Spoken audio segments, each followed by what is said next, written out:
Hi, I'm Anne from Game Like a Mother. I specialize in games that can be played in 20 minutes or less, and today I am sharing my top 10 list for simultaneous play games, because sometimes you just want to keep her moving when you're playing a game, especially if you have a larger group and you don't want to gun things down with having 6, 8, or 10 players, or sometimes even if it's just you and one other person, it's nice to have a game that moves along as you play, and simultaneous play games are perfect for that. I have all the games in this list listed in the description of the video, along with the timestamp for each one if you want to skip to any particular one, along with any how to play videos I've created for these games as well. So let's get started. First up, we have Take 5, also known as Six Nimmt in the original German, and the goal of the game is to get the least points. You get points by collecting cards, and what is beautiful about this game is you can have a full group of 10 people sitting around and playing this game, but you're all selecting a card at the same time, and when you're ready, you all reveal your cards, and then they get placed out in sequential order from lowest to high on the stacks out in front, and so it's very quick to resolve the actions, even though you have a bunch of people playing. So this is great if you have a lot of people and you want to play something that's not a social game. This is a great pick. If you play a card that would be the 6th in a row, then you have to collect all the cards in that row, and your card you would have played starts off a new row for everybody to play on, and the number of bulls on the card is how many points you get. And this is great for large groups. If you have a smaller group of people but just really like this game and still want to play it, Take a Number is suited for 2 to 4 players, and it's very similar, just a few alterations to the rules to make it more conducive to a smaller player count. But this is a game that if you play a lot of games, you can enjoy. There's some good strategy there with a little bit of luck. But if you haven't played a lot of games, you could still hang in there because the basic premise of it is so simple and easy to understand. Select a card and you're going to play it out there, and it's going to be played in sequence, and you don't want to get cards. So easy. So this is one that just seems like a surefire hit for a wide audience. We have introduced this to a lot of people, and really everyone has loved this game. Next up, we have Splitter. This is a game in which you are trying to score the most points, and you score points by, when people roll the dice, it counts for the whole group, the 2 dice that have been rolled, and you have to mark the numbers down on your board. And if you roll like a 5 and a 1, you just have to mark them mirror image on the board. So if you put the 5 here, there's a line down the center of the board. You have to mark the 1, mirror image across that line from the 5. That's it for placement. And then you score points by having the correct number together in a group. So a 1 needs to be in a group of 1 all by itself. A 2 would be a group of 2. And then when you get up to a 5, you need to have 5 linked together side by side in their little boxes. And if you have too many, it doesn't score. If you have too few, it doesn't score. And that's it. A group of 1 is worth 1. A group of 2 is worth 2. It's just 1 for each box. So the setup and the scoring is very simple, but it can be really tricky to manage it just right, where you get the right combination, you're able to put them into the board successfully. But I love teaching this one because it's so easy to teach. You get it down really quickly, and my kids have been very successful at this game. I enjoy playing it with my husband. I taught it to the age 55 plus group at the community center, and they all thoroughly enjoyed it. So it seems like it's a game that is just successful with a wide demographic. It's really fun to play. Again, if you haven't played a lot of games, if you've played a lot of games, it's simple rules, but some fun, tricky things you're trying to put together as you work with the strategy of the game. So this is another excellent choice. If you have a larger group and you want something that isn't a social game and that will play well, this has become one of my go-tos. Next up, we have Draftosaurus, a game in which you are trying to score the most points by carefully placing dinosaurs in different pens in your zoo. And all you do is, at the beginning, everybody gets 6 little dinosaurs, and on your turn, you place one in a pen, and then you pass your dinosaurs around, you get new dinosaurs from your neighbor, and of the remaining dinosaurs, you get to place another one, and the game ends once everybody has placed 12 dinosaurs. You count it up, whoever has the most points is the winner. It's so simple to teach, easy to play, and fun. The different pens have different rules for placing them in. There's like the forest of sameness, where they have to be the same dinosaurs placed. The meadow of differences, they need to be different. The Prairie of Love, the Woody Trio, there's just a lot of fun little names for the pens. There's a placement die where you roll it, and it just limits where you can place a dinosaur that turn for everybody but the person who rolled the die. So you have it where, oh, you have to play it on the woodland side, or, oh, you can't play it in a pen that already has a T-Rex in it. Darn, I wanted to play it there. I'll just pick a different dinosaur. And I like this game because even if you're not the winner, you can feel like you were pretty successful because, oh, I was just a few points shy. But there really is an art to maximizing your score in this game. And it's double-sided board. There's some really popular expansions. You can love this game and play it a ton. I'd also like to mention Dragon Parks is by the same game publisher, and it does not seem to get the love that Draftosaurus does, but it's a kind of a similar style gameplay, except with dragons, and you have these really cool clear cards that you place down that have dragons and eggs, and you're trying to have the highest scoring dragon park, and you need sheep so that the dragons can eat, because if they don't eat enough, then some of your visitors go missing to your park, which is bad because those are your points at the end of the game.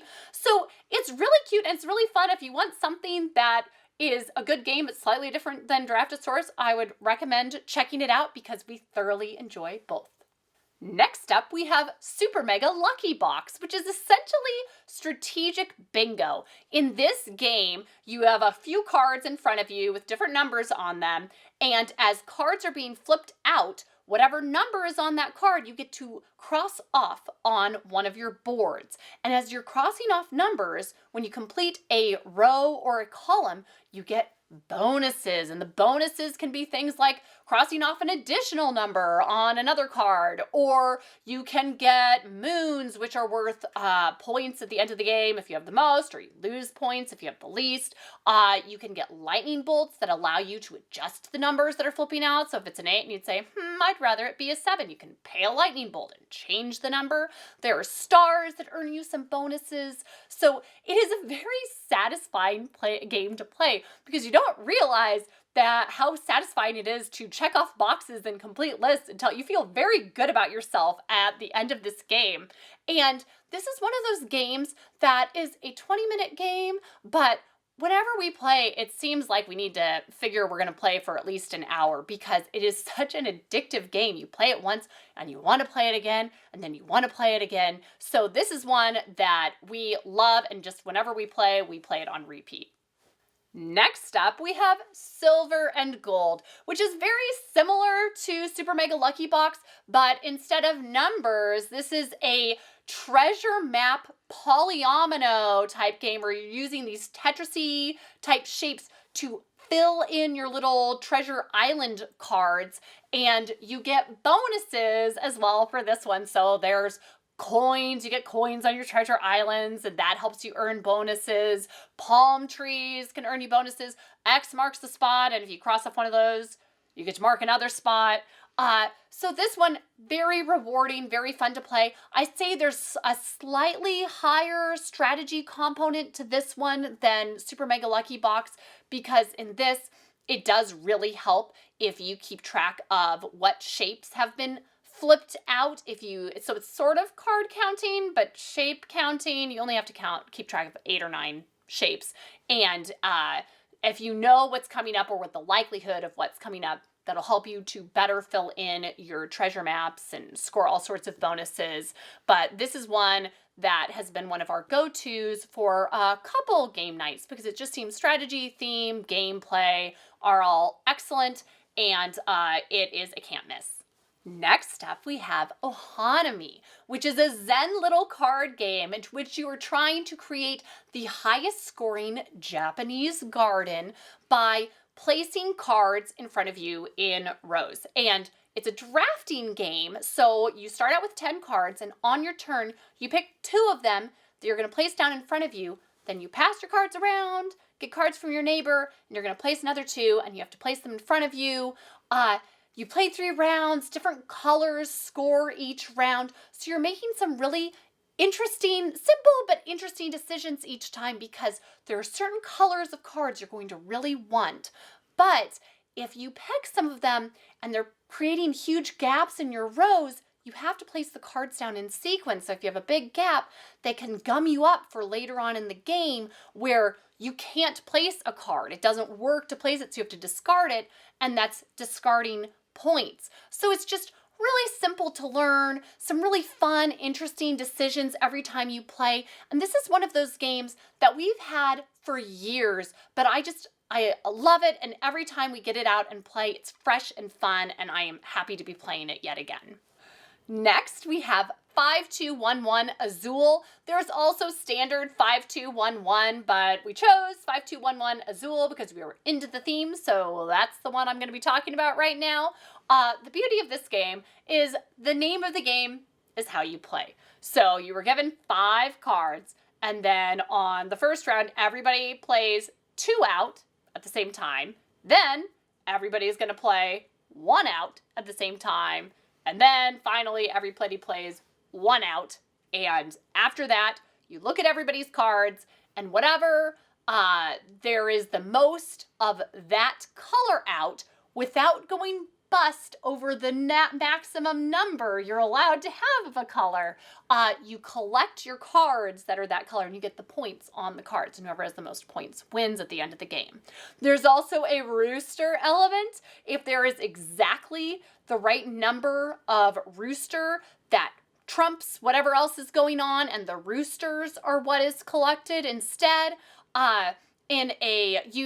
the amount of strategy you can employ in this game varies depending on the player count. With 2 players, you can be a little more strategic about what you're playing and managing to set the other person. But with 5, it's a little bit more of happy chaos, and it's a lot harder to strategically manage what's going to happen at the end of the game. But I love it in a 2-player game if I'm playing with my husband and I see that he's playing out a lot of high counters of a specific color. If I'm able to play out, make it so there's the exact right number of roosters, it doesn't matter that he has a bunch of points in the one that there's the most color of that card out. The roosters are what's collected, and so it's a nice way to you go set on whatever the points you were collecting, and we just collect these little roosters instead. So it's really simple, it's fun to play, and it's nice because you can chat a little bit and you can keep the game moving, because with 5 people, if everybody's having to take turns making a decision for playing a game, it can tend to drag on a little bit, and this just takes care of that because you play it out, resolve, keep it moving. You have time for lots of games that way. Next, we have Railroad Inc., a game in which you are trying to create your highest scoring network by you roll dice, and then everyone writes down what they see on those dice. They're writing down highways and railroads, and they're trying to connect them all together to create the highest scoring network. And if you get this game, you should start with the Deep Blue edition. In that, you have the basic dice, but expansions are the true beauty of this game. And they come with 2 different expansions in the Deep Blue, Rivers and Lakes. And those are very happy expansions that actually make the game a little bit easier to play. I'd been playing this game for ages and then was teaching it to some people, and I taught it without expansions, and all of a sudden it was a lot harder because the expansions give you extra dice and allow you to manipulate the board a little bit more. And so ironically, this game is easier once you start using the expansions in general. But the rivers give you extra points. The lake's like a superconductor, and if you're connecting your routes into that, it makes it conduct the electricity, and so it's a lot easier to score higher points with that one. But all of there's 4 different box sets of railroading, and they all come with a couple of expansion dice. I think my favorite is maybe the Blazing Red edition because I like a little bit of happy chaos, and that one comes with meteors and lava as the expansion dice, which are a lot of fun. And then there are challenge editions that have dice with them, but also some in-game goal cards that you're trying to achieve as well. So it's all just beautifully done. Then there are unique solo expansion dice that you can get as well. My husband, the engineer, loves this game, and so we got him the engineer expansion dice, which have been a favorite for us. But they have a bunch of different versions as well that are just very available. So if you like this game and would like to give it a try, I would also recommend checking out, they have an app version of this game that is very well done and very affordable. So that is a great way to check out this game if you want to try before you buy.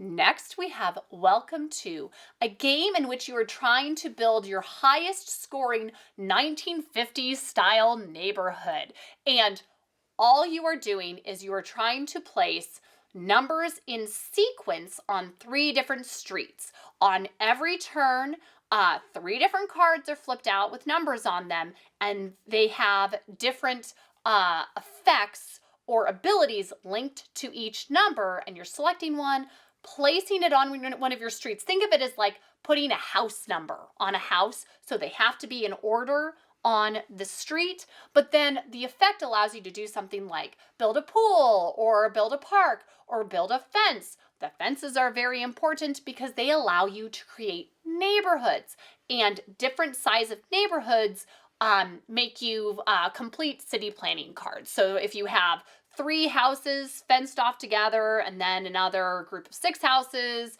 and another group of 2 houses, that might be what one of the city planning cards asks for, and if you've completed that, then you score extra points.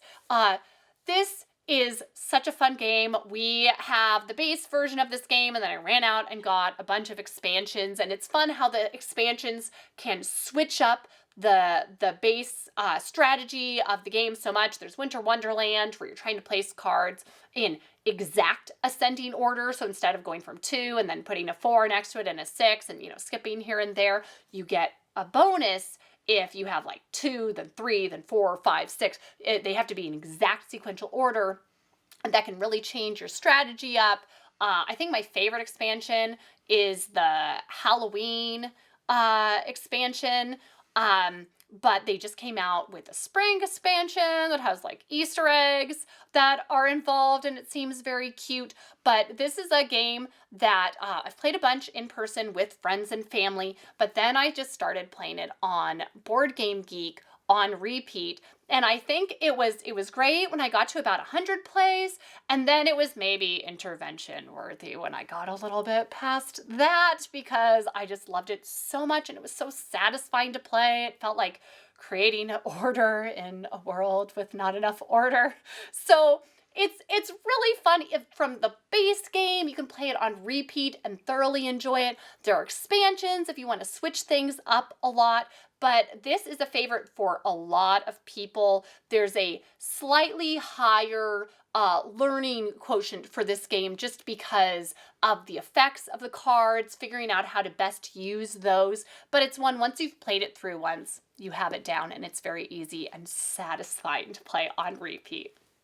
And finally, we have Delicious.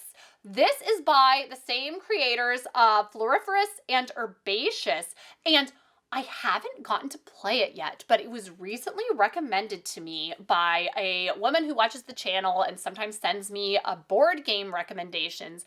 And I am so excited about this one because it has been billed as sort of a follow-up to, if you like Welcome to and want something similar to that, it is a flip and write in which you are trying to create the highest scoring vegetable garden. And you have vegetable cards flipped out with fruit or tool tokens attached to them. And you get to use one or both based on certain restrictions, and you're growing your garden in makeshift containers like wheelbarrows, boots, and suitcases. And it's highly rated on Board Game Geek. It's very new, and apparently it's more travel friendly than Welcome to. So this is just another great choice if you want a game for like your board game group, more strategic and thinky, but that just keeps moving with simultaneous play. So that's it for my top 10 games for simultaneous play. I realized as I put together this list that these are a lot of my favorite games to play because perhaps I am not a very patient player and like things to keep on moving whenever I'm playing a board game. But it just seems like when you have simultaneous play, it can make for a much more peaceful and harmonious game night. It's certainly better than having someone hum the Jeopardy song at you because you're taking too long to make a decision when it's your turn. That just really doesn't seem to happen with any of these games, which promotes a better, happier game night. So go and check some out. I'll see you next time from Game Like a Mother.